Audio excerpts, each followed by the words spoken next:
The Enlightened Work podcast is brought to you by Culture QI, the Culture and Talent Activation Company. With music by Geek Chorus. This episode is produced and edited by Alex Olson. For more content and engagement, follow the Enlightened Work podcast on Instagram, YouTube, and TikTok. We are so glad you're joining us for episode 3 of the Enlightened Work podcast. In this episode, we will focus on the second building block or key component of our enlightened leadership behaviors. Like our first ELB, this component is not one standalone behavior, but a set of behaviors that can, and dare I say, should, indeed be cultivated and learned.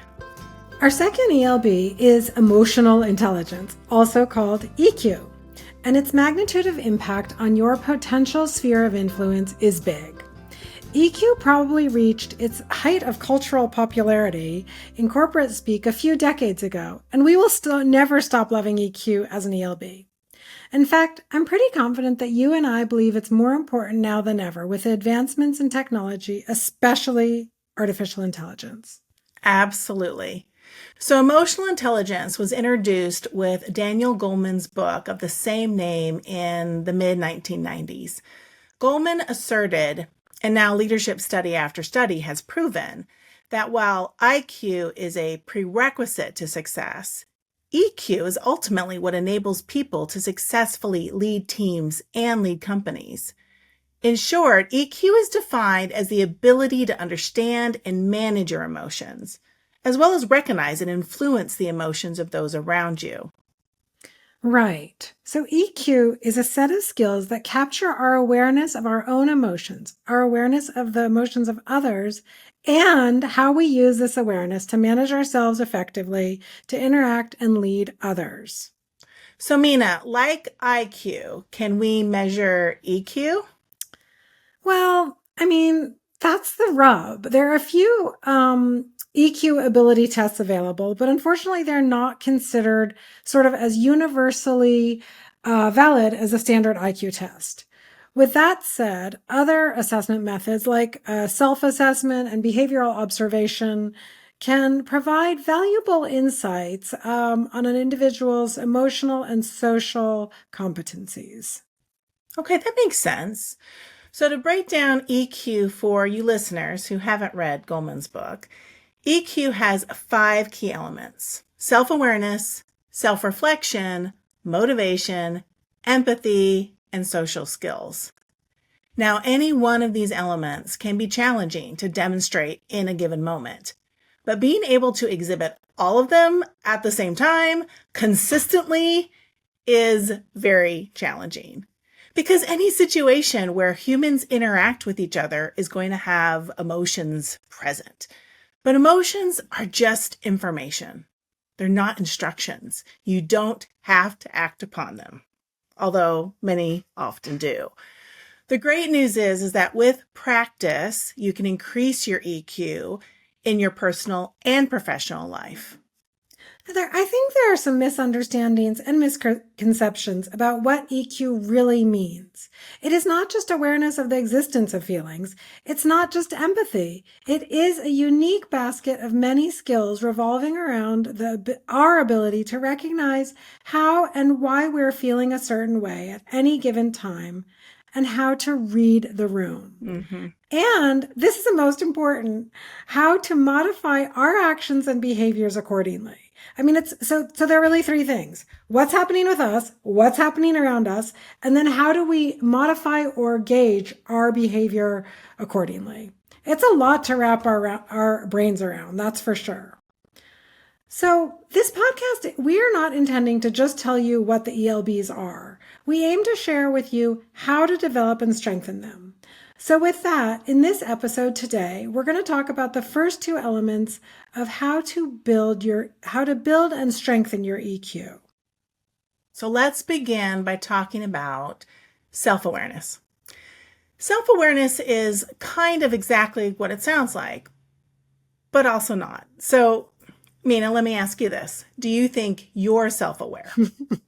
Okay, that's a trick question. I'm going to say, well, I do sometimes. It depends on whom you ask. You could ask my spouse, definitely not. My colleagues, generally, yes, I hope. But it's hard. It is super hard, which is why all our high EQ colleagues and friends around the world are not running the world. Right? And it turns out that most of us think we are self-aware. In fact, 95% of people think they are self-aware, but that's nowhere near the number who actually are self-aware. Here's one of my favorite studies of all time. Tasha Eurich is an organizational psychologist who conducted extensive research into self-awareness through a series of studies with nearly 5,000 participants. Over 4 years, she developed and validated an assessment to measure self-awareness that not only measures how people perceive themselves internally, but it also measures the perceptions of others who are close to those participants, such as close friends and colleagues. She found that there is very little correlation between the two. So basically, your awareness in how you act and behave is not how others who know you really well perceive you to act and behave. So yes, 95% of us think we're self-aware, but based on the discrepancy between your perceptions and how others perceive you, only 10 to 15% of us actually are self-aware. I mean, just think about that, Mina. 85% of us are not self-aware. Well, but does it count if you say, I'm self-aware enough to know I'm not actually self-aware? Yeah, I think that would be helpful, but maybe not all the way there. So only 1 1/2 humans in a group of 10 can match their perceptions of themselves to the perceptions others have of them. And this can pose some significant problems for your relationships in work and in life.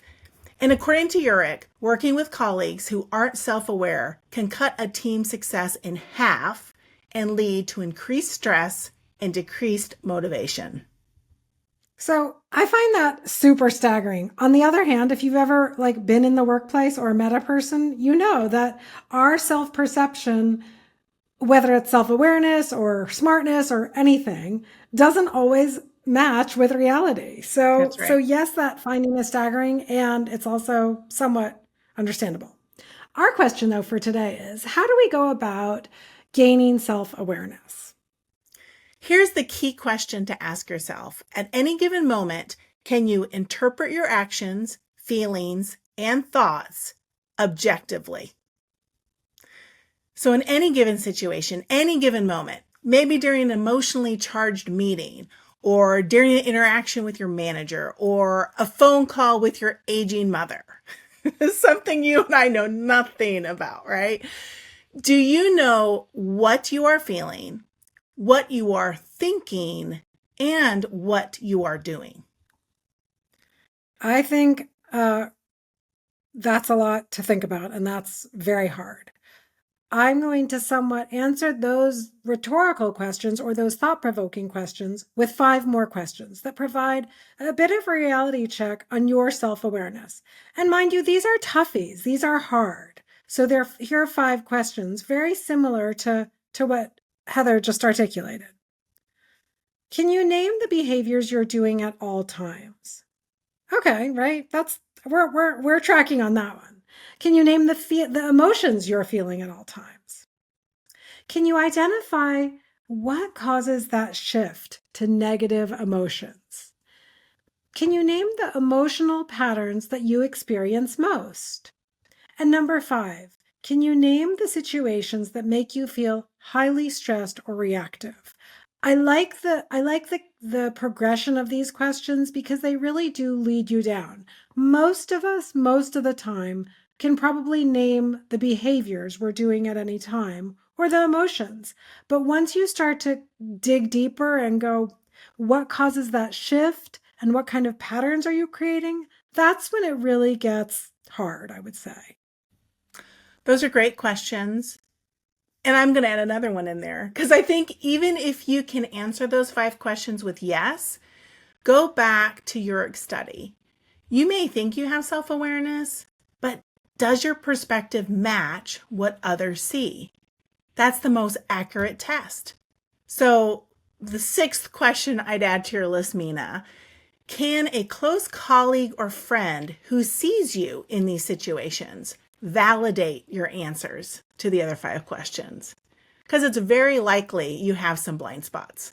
We all have blind spots. But here's the $1 million question. How do people increase their self-awareness? We all have to start somewhere, and asking yourself these questions is a solid start.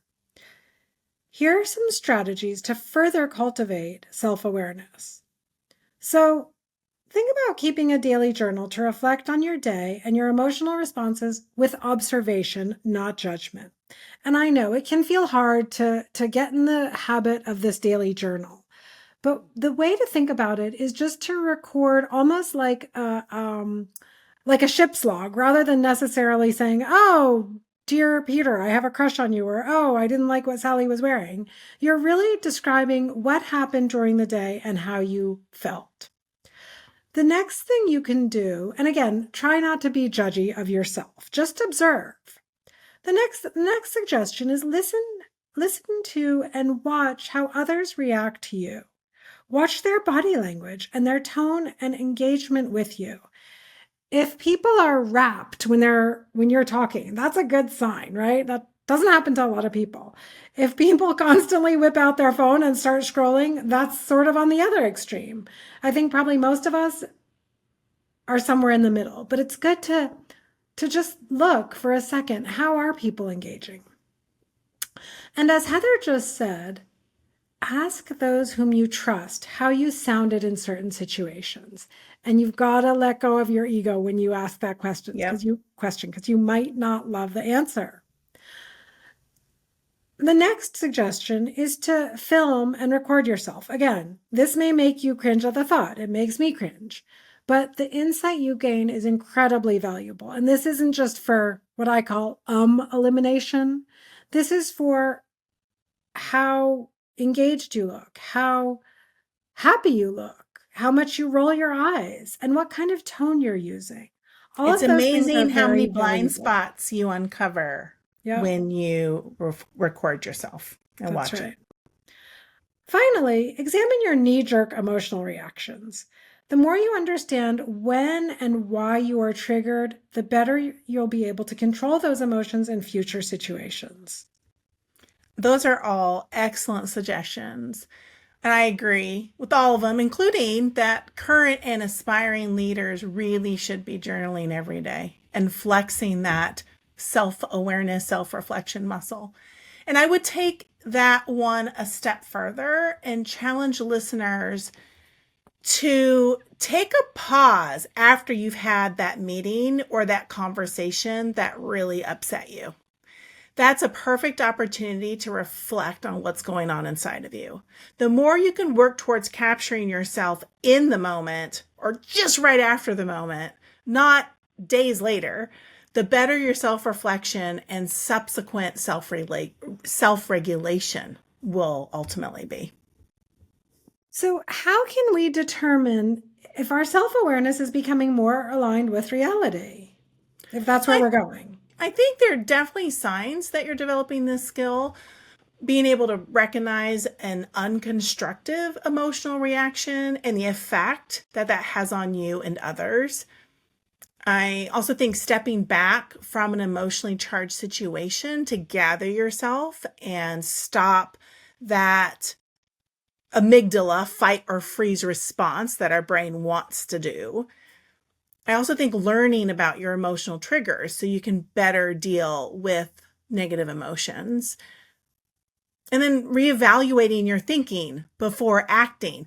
Really, these signs come down to an increased ability to recognize that your thoughts generate emotions. And those emotions can drive your actions unconsciously if you do not bring them into your awareness. You are increasing your self-awareness the more that you're able to make the unconscious conscious. And that ties us directly into the next piece of EQ, self-regulation. Self-awareness and self-regulation definitely have some overlap and also some differences, which we will highlight. Self-regulation equates to self-management, self-control, and your emotional adaptability in a given moment. Andrea Bell from goodtherapy.org has a straightforward definition of self-regulation. It's control of oneself by oneself. Sounds totally easy, right? Oh, it's so much easier said than done. I mean, I can be aware of my emotions and think about my thinking or metacognition, but slowing down my reactions, increasing my impulse control, and exhibiting discipline in how I react to my emotions, now that is my challenge. Impulse control. Oh my God, impulse control. Okay, continuing to quote Andrea Bell, someone who has good emotional self-regulation has the ability to keep their emotions in check. They can resist impulsive behaviors that might worsen a situation, and they can cheer themselves up when they're feeling down. They have a flexible range of emotional and behavioral responses that are well matched to the demands of their environment. Does this still sound easy? Definitely not. I mean, yikes. Having these EQ skills means understanding our own emotions and behaviors and reading the emotions and resulting behaviors of our team members, and then leveling up the ability to alter and influence said behaviors all at the same time. I mean, help me, Mina. How do you actually go about doing that? There are lots of ways to cultivate and improve your self-regulation and emotional self-control, and we would suggest you to focus on 3 concepts. And I fully acknowledge the difficulty of each. I also think it might make sense to look at these 3 and try to focus on 1 a week. It's just too intense to try to make yourself attempt all 3 at once. So number 1, be open to this mental change of intentional emotional surveillance. Challenge yourself to address your current state in a straightforward and positive manner and work to improve your ability to adapt to different situations. So I would say number 1 is this mental change into emotional surveillance, intentional emotional surveillance of yourself. 2, identify your triggers. Being aware in the moment of what sets you off and why will help you learn about your emotional strengths and weaknesses. And it's crucial and eye-opening to be aware of what triggers you into a different state of mind. Finally, the 3rd idea is to practice tactics to keep calm under pressure. This could be focusing on your own eye contact and body language in a tough conversation. It could also be using relaxation techniques like deep breathing to effectively regulate your physiological response. These self-regulation tools are so key to enlightened leadership, and they are intrinsic to building and increasing your EQ. So, Mina, do you have a story about an event or a leader who showed strong emotional self-awareness or regulation? I have a quick story. A fairly good friend of mine had an assistant for many, many years who had kind of a not the best track record of attendance. Let's put it that way. That's a polite way to put it. And I think, there were overall though, this woman was a very good EA, and she had been with my friend for many years, but the spotty attendance became quite problematic. And instead of threatening her or writing her up, my friend, I think, really showed a strong emotional management, not in the moment, but at some time when the woman was at work. She tried a different technique and said to her, I really miss you when you don't come to work. I really miss you. You help me so much with my day and organizing my meetings and my things. It's just hard for me, and I miss you when you're not here. That ended up being so effective. And the EA actually did correct the behavior, and it was a very positive way of reframing something that was incredibly annoying and is often just sent directly to HR to no avail. So short story, quick story, but it really was effective. How about you? I love that. It's a great example. So I think I've been fortunate to work with and for leaders who are generally more emotionally aware and regulated, which totally validates why EQ is such a vital leadership skill, right? To work at a huge Fortune 500 company and have more leaders than not have EQ. But that doesn't mean people didn't lose it sometimes. We certainly had leaders at the top whose tempers and egos would get the best of them. And they'd get in yelling matches, and the results of those yelling matches would trickle down through the organization, and we'd all hear about it. But in almost every instance I can think of, that behavior resulted in damaged personal brands and career trajectories that just went out the door. They were no longer there. And another one that comes to mind I think's interesting. We would have sometimes clients in high positions of power who would treat our employees so poorly in their interactions because of their own emotional self-control that leaders and HR from both companies would have to step in.